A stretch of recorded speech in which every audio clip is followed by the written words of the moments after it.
know, there's another guy who's very tired this morning. Santa Claus. He put a lot of mileage on his sleigh last night. How does he get it done? Ginger, Merry Christmas. I know you have one of our favorite investigative reports starring Santa. Merry Christmas to you. Now, one of my favorite memories with my two very curious boys at home is when they wanted to know how St. Nick makes the magic of Christmas morning happen. 'Twas the night before Christmas when all through the house not a creature was stirring. Mom, how does Santa come in our house? Until Adrian and his questions pounced. How?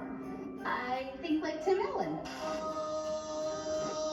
How many houses? I don't know, like 92 million? All in one night? Yeah, I'm gonna need some help. Well, I did a calculation. This is Don Lincoln.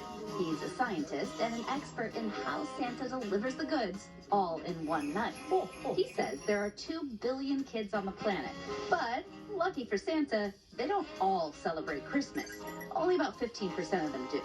But he still has to visit some 92 million homes. And because of time zones and variations in sunrise and sunsets, he has a little bit more time than you think, about 32 hours of darkness. But in order to span the 42 million miles in that time, he has to move really fast.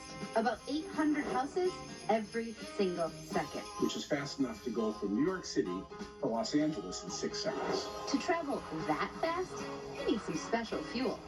We think that Santa eats the cookies, but you know, what Santa is doing is actually taking the cookies and using that energy to power the sleigh.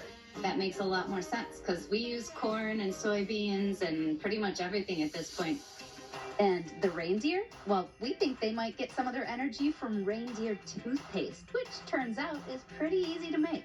Who is ready to make reindeer toothpaste? Yes! Need a packet of yeast, warm water, mix this together. That's the warm water and the yeast. So once that gets mixed up, I'm going to take extra care in pouring some hydrogen peroxide.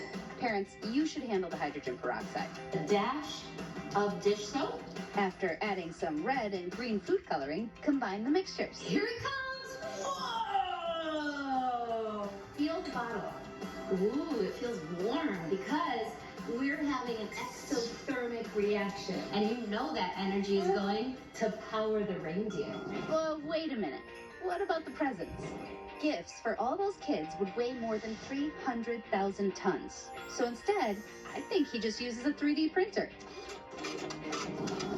And finally, how does he know if you've been naughty or nice? He gets help with special Santa software. It pings him when you send a mean text or you post something unkind online. He stores it all on a massive computer server, and that has to stay cool. Why else would he live at the North Pole? Adrian and Miles's questions have gotten a bit tougher since then, but Santa is still and will always be a welcome guest at our house with milk, cookies, and all that stuff waiting. Guys? Thank you, Ginger. Now to an inspiring